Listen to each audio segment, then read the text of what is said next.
ఈరోజు మనం మన దేశం కోసం అమరులుగా పోరాడిన స్వాతంత్ర సమరయోధురాల గురించి ఇంటర్వ్యూ తీసుకోబోతున్నాం.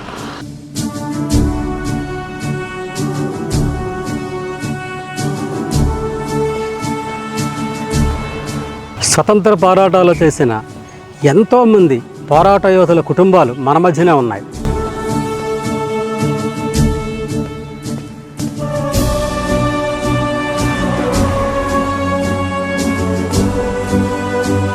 రండి వెళ్దాం.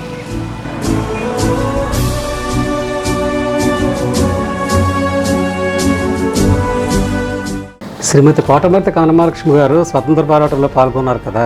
అవునండి. మీ చిన్నప్పుడు ఆవిడ గురించి మీ చిన్నప్పుడు మీకు ఆ విషయాలన్నీ అప్పటి విషయాలని ఎవరు చెప్పేవారండి మీకు? మా మామగారే చెప్పేవారండి. మా మామగారు చెప్పేవారు. ఆ తర్వాత